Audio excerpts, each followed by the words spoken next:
Hi everyone. ఈ వీడియోలో Nifty next week view అనేది మనం డిస్కస్ చేద్దాం. అలాగే మండే కూడా ఎలా ఉండొచ్చు ఏంటి నిఫ్టీ అనేది చూద్దాం. అండ్ ఇది మార్చ్ ఫస్ట్ వీక్ అంటే ఆల్మోస్ట్ మా ఫెబ్ మంత్ కంప్లీట్ అయిపోయింది. So March first week view ఎలా ఉంటుందో చూద్దాం. సో ఈ వీడియో ఎవరైతే చూస్తున్నారో వాళ్ళు మీ వ్యూ అంటే లైక్ నిఫ్టీ నెక్స్ట్ వీక్ ఎలా ఉండొచ్చు అంటే మీకు ఒక వ్యూ ఉంటుంది కదా నిఫ్టీ మీద. సో నిఫ్టీ మీ వ్యూ ఏంటనేది నెక్స్ట్ వీక్ అండ్ మండే ఎలా ఉండొచ్చు ఏంటి నిఫ్టీ అనేది కామెంట్ సెక్షన్లో మెన్షన్ చేయండి. And at the same time ఇంకా మీకు ఏమన్నా కంటెంట్ కావాలన్నా నాకు కామెంట్ సెక్షన్లో మెన్షన్ చేయండి. అంటే ఈ టాపిక్ మీద అంటే ఆప్షన్ గ్రీక్స్ మీద చేయండి, లేదా ఆప్షన్ చైన్ అనాలిసిస్ వీడియో చేయండి, లేదంటే ట్రెండ్స్ ఎలా ఐడెంటిఫై చేయాలి, క్యాండిల్ స్టిక్స్ ఎలా రీడ్ చేయాలి, any topic regarding stock market, investment related కానీ, లేదంటే మ్యూచువల్ ఫండ్ రిలేటెడ్ కానీ, ఎనీథింగ్ రిలేటెడ్ టు ఇన్వెస్ట్మెంట్ అవ్వచ్చు, ట్రేడింగ్ అవ్వచ్చు. మీకు ఏదైనా టాపిక్ మీద డౌట్స్ ఉన్నా, దేని మీద ఏదైనా క్లారిటీ కావాలన్నా నాకు కామెంట్ సెక్షన్లో మెన్షన్ చేయండి. మీకు డెఫినెట్గా నేను టాపిక్ మీద ఒక మంచి వీడియో, క్వాలిటీ వీడియో అయితే రికార్డ్ చేయడానికి ట్రై చేస్తాను. ఎట్ ది సేమ్ టైం ఈ వీడియో చూస్తున్న ప్రతి ఒక్కరూ వీడియోని లైక్ చేయండి. ఎందుకు అని అంటే మన ఛానల్ గ్రో మీన్స్ ఎక్కువ మందికి రీచ్ అవ్వాలన్నా, ఈ కంటెంట్ ఎక్కువ మందికి రీచ్ అవ్వాలన్నా చూసే ప్రతి ఒక్కరు లైక్ చేస్తే నాకు మోటివేషన్ వస్తుంది. ఎట్ ది సేమ్ టైం ఈ ఛానల్ అనేది పబ్లిక్ రీచ్ అవ్వడానికి ప్రాబబిలిటీ పెరుగుతుంది. అందువల్ల చూసే ప్రతి ఒక్కరు లైక్ చేయండి వీడియోని. సో ఇంకా మనం మన ఎనాలిసిస్ స్టార్ట్ చేస్తే నిఫ్టీ వ్యూ గురించి మనం మాట్లాడితే ఫస్ట్ మనకి ఎఫ్ఐఐ డేటా అనేది చాలా important. So overall FIIs it side ఉన్నారనేది మనకి ఎడ్జ్ క్రియేట్ చేస్తుంది లాంగ్ టర్మ్ పాయింట్ ఆఫ్ లో. నాట్ రేపటికి ఎఫ్ఐఐస్ ఎలా ఉన్నారనేది మనకి ఇంపార్టెంట్ కాదు. మీరు ఒక 1 వీక్ ఆర్ ఒక 1 మంత్ ఓవరాల్ మార్కెట్ వ్యూ ఎలా ఉండొచ్చు, లేదా ఒక 3 months or 6 months market view ఎలా ఉండొచ్చు అని మనం డిసైడ్ చేయాలి అని అంటే అర్థం చేసుకోవాలి అని అంటే ఒక 1 week or 1 month or 3 months or 6 months పీరియడ్లో ఓవరాల్ మార్కెట్ వ్యూ ఎలా ఉండొచ్చు అనేది మనకు అర్థం అవ్వాలి అని అంటే ఎఫ్ఐఐ డేటా అనేది క్రూషియల్. మీరు చూడండి, అక్టోబర్ నుంచి ఎఫ్ఐఐ సెల్ చేయడం స్టార్ట్ చేశారు. సో మన మార్కెట్స్ కూడా ఆల్మోస్ట్ సెప్టెంబర్ అక్టోబర్ నుంచి పడడం స్టార్ట్ అయ్యాయి. టాప్ నుంచి కంటిన్యూగా ఎఫ్ఐఐ సెల్ చేస్తూ ఉన్నారు. అందువల్ల మన మార్కెట్ ఇన్ బిట్వీన్ మూవ్స్ రావచ్చు, బట్ ఓవరాల్గా చూస్తే మనకి మార్కెట్ అనేది ఫాలో అవుతూ ఉంది. సో ఎఫ్ఐఐ డేట్ అనేది చాలా ఇంపార్టెంట్. ఫెబ్ మంత్లో కూడా ఓవరాల్గా ఎఫ్ఐఐ 60,000 crores సెల్ చేశారు. At the same time DIIs by చేశారు. ఇక్కడ చూడండి, ఎఫ్ఐఎస్ ఎంతైతే సెల్ చేశారో దానికి ఈక్వల్గా డిఐఎస్ బై చేశారు. ఇక్కడ ఆల్మోస్ట్ ఎఫ్ఐఎస్ సెల్ చేసిన దానికి డబుల్ డిఐఎస్ బై చేశారు. సో ఎవ్రీ టైం ఎఫ్ఐఎస్ ఎంతైతే అమౌంట్తో వస్తున్నారో సెల్లింగ్ అమౌంట్తో డిఐఎస్ సేమ్ అమౌంట్తో సెల్ చేస్తున్నారు. బట్ ఓవరాల్ మార్కెట్ ఎందుకు పడుతుందంటే ఎఫ్ఐఎస్ ఏ డైరెక్షన్లో ఉంటారో రిటైలర్స్ కూడా ఆల్మోస్ట్ అదే డైరెక్షన్లో ఉంటారు. సో అందువల్ల ఆ రిటైలర్స్ అనేవాళ్ళు మార్కెట్ని కొంత లైక్ ఎడ్జ్ క్రియేట్ చేస్తారు. So that's why FII data మనకి చాలా ఇంపార్టెంట్. ఎందుకంటే రిటైలర్స్ కూడా అదే డైరెక్షన్ చూజ్ చేసుకొని ట్రై చేస్తారు. అంటే ఎఫ్ఐఎస్ ఉండే డైరెక్షన్కి మార్కెట్ సైడ్ వేస్ కానీ లేదా ఎఫ్ఐఐ డైరెక్షన్లో కానీ ఉంటుంది. అంటే ఇప్పుడు ఎఫ్ఐఎస్ ప్రెజెంట్ వచ్చి సెల్లింగ్ మోడ్లో ఉన్నారు కాబట్టి మార్కెట్ డౌన్ సైడ్ ఉండొచ్చు లేదా సైడ్ వేస్ ఉండొచ్చు. Down side to side way ట్రెండ్ని మనం ఎక్స్పెక్ట్ చేయొచ్చు in long term point of view. ఇది ఎఫ్ఐఐ డేటా నుంచి మనం తీసుకోవాల్సిన key point. And GIFT Nifty ఎలా ఉంది? సో గిఫ్ట్ నిఫ్టీ అనేది ఇది మనకి వీక్లీ అనాలిసిస్కి వర్క్ అవ్వదు, రేపటికి మనకి హెల్ప్ అవుతుంది. సో మండే పాయింట్ గురించి మాట్లాడినప్పుడు మనం గిఫ్ట్ నిఫ్టీ గురించి చూద్దాం. అండ్ ఒకసారి నిఫ్టీ చార్ట్ చూస్తే ఫస్ట్ మనం మంత్లీ టైం ఫ్రేమ్ సెట్ చేద్దాం. నిఫ్టీ చార్ట్ ఓవరాల్ మీరు మంత్లీ టైం ఫ్రేమ్లో నిఫ్టీ చూస్తే ఒక స్ట్రాంగ్ రెడ్ క్యాండిల్ అయితే క్రియేట్ చేసింది. సో ఒక ఛానల్లో ఫస్ట్ మీకు మార్కెట్ ఏం స్ట్రైట్ అవే ఫాలో అవ్వట్లేదు, ఇది correction. It's not fall, it's a correction. Higher level నుంచి మార్కెట్స్ ఇక్కడ నుంచి చూడండి ఒక స్ట్రాంగ్ హైని ఫామ్ చేశాయి. సో హై పాయింట్ నుంచి ఏమైందంటే మార్కెట్ కొంత కరెక్షన్ వచ్చింది. కరెక్షన్ కూడా చాలా స్లోగా వస్తుంది. లైక్ ఇమ్మీడియట్గా ఒక 1 మంత్లోనే 20-30% ఆర్ 1 వీక్లోనే నిఫ్టీ 20-30% ఫాలో అవ్వలేదు. It's not crash, it's just a correction. So మనం అది అర్థం చేసుకోవాలి. సో చాలా స్లోగా మార్కెట్ అనేది డౌన్ సైడ్ మూవ్ అవుతుంది. ఇది మంత్లీ టైం ఫ్రేమ్లో ఓవరాల్గా ఈ ఫెబ్ మంత్ చూస్తే ఒక స్ట్రాంగ్ రెడ్ క్యాండిల్ అయితే ఫామ్ అయింది మంత్లీ టైం ఫ్రేమ్లో. సో నెక్స్ట్ మంత్ కూడా ఈ ఫాల్ కంటిన్యూ అవ్వచ్చు. ఓవరాల్గా మార్చ్ ఎండ్కి మార్కెట్ 21,000 టచ్ అవ్వడానికి చాలా హై ఛాన్స్ ఉంది. ఎందుకంటే చాలా స్ట్రాంగ్ క్యాండిల్ ఫామ్ అయింది కాబట్టి మంత్ ఎండ్ లోపు, నాట్ అంటే like next week or next second week or third week నేను చెప్పట్లేదు, మంత్లో ఏదో ఒక టైంలో మేబీ 21,000 టచ్ అవ్వడానికి కూడా ప్రాబబిలిటీ ఉంది. ఎందుకంటే మనకి చార్ట్ వ్యూ అలా కనపడుతుంది. సో ఇది మంత్లీ టైం ఫ్రేమ్లో మనకుండే ఇన్ఫర్మేషన్.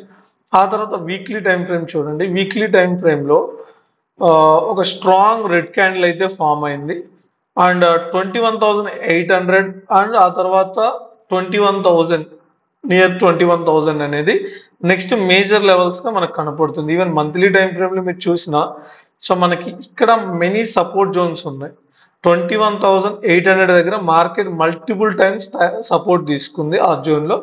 ఒకవేళ అది బ్రేక్ అయితే ఆ తర్వాత 21,000 అనేది final level, final support.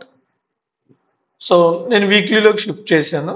So 21,770 అంటే డైలీ టైం ఫ్రేమ్లోకి షిఫ్ట్ చేస్తే సో డైలీ టైం ఫ్రేమ్లో ఫ్రైడే అంటే యాక్చువల్గా ఎగ్జాక్ట్గా లెవెల్స్ అనేది నాకు ఈ వీక్ అంత యాక్యురేట్గా అర్థం అవ్వట్లేదు.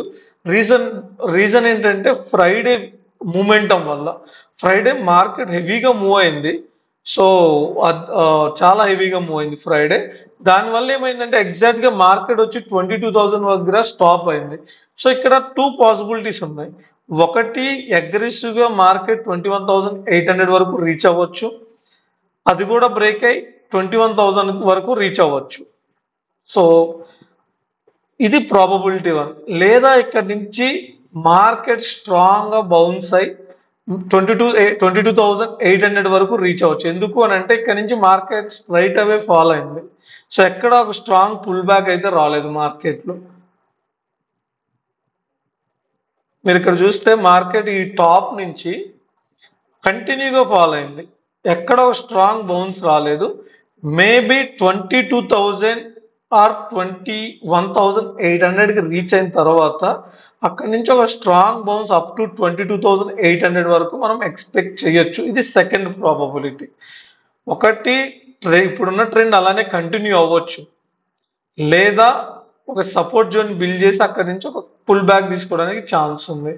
బట్ నా లెవెల్స్ ఏమని నేను ఎక్స్పెక్ట్ చేస్తున్నా అంటే నెక్స్ట్ వీక్కి షార్ట్ రేంజ్ వచ్చి 21,800. 21,800 అనేది ఫస్ట్ బాటమ్.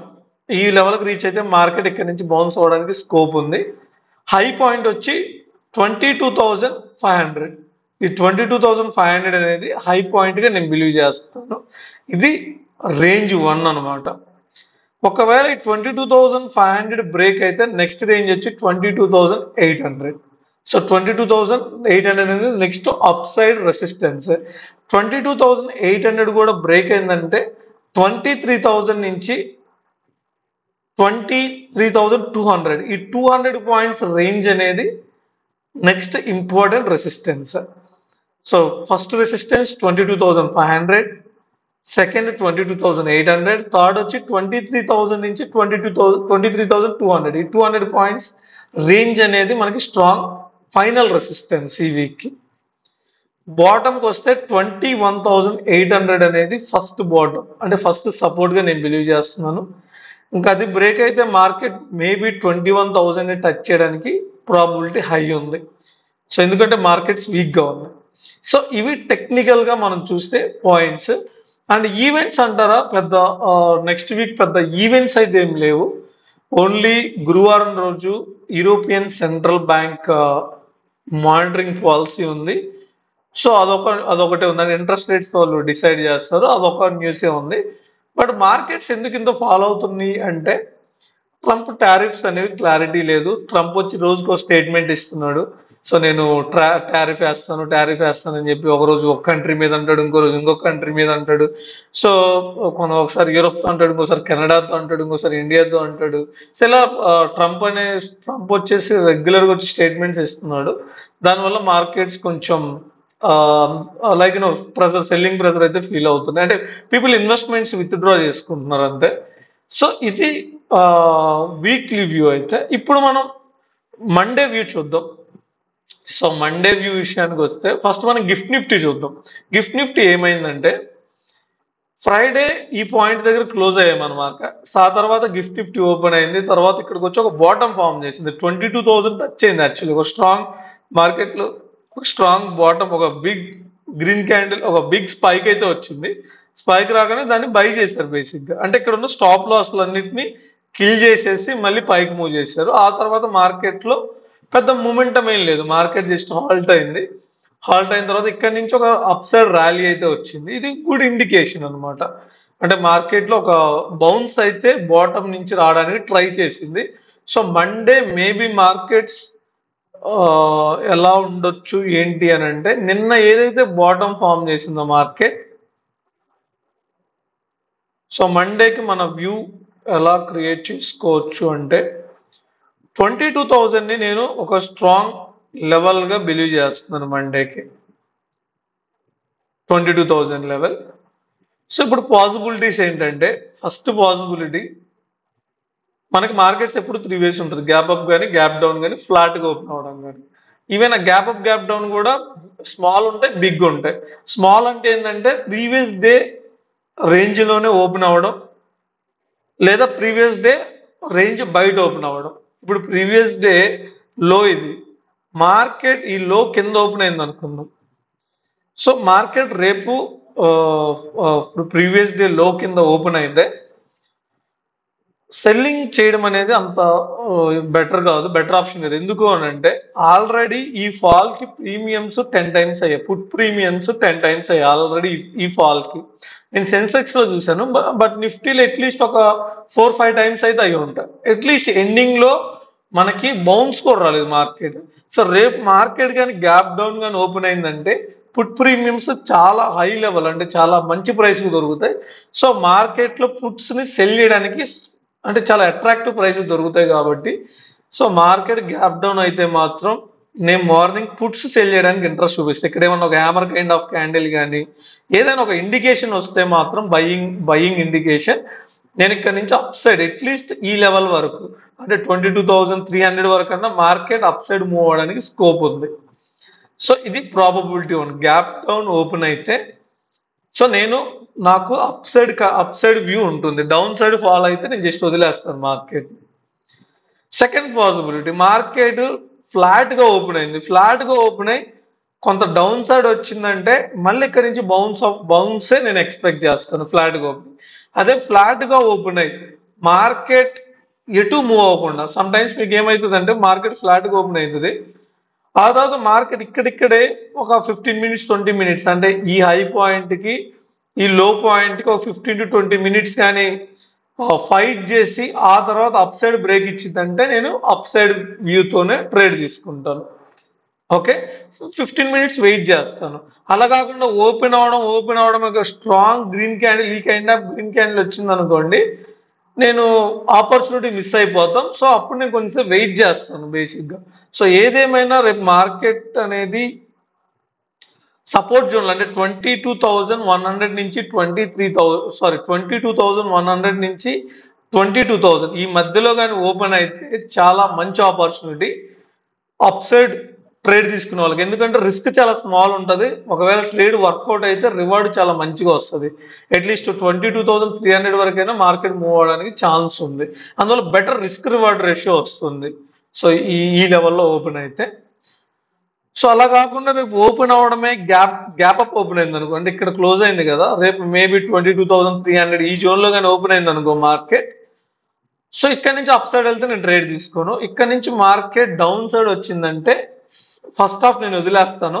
సెకండ్ హాఫ్లో ఈ లెవెల్ దగ్గర మార్కెట్ సపోర్ట్ తీసుకొని బౌన్స్ అవడానికి ట్రై చేస్తే నేను ట్రేడ్ తీసుకుంటాను.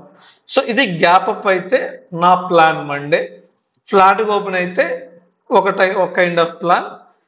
సో ఒకవేళ గ్యాప్ డౌన్ ఓపెన్ అయిందంటే నాకు మార్నింగే ట్రేడ్ దొరుకుతుంది. మార్కెట్ గ్యాప్ డౌన్ ఓపెన్ అయితే మార్నింగే ట్రేడ్ ప్లేస్ చేస్తాను.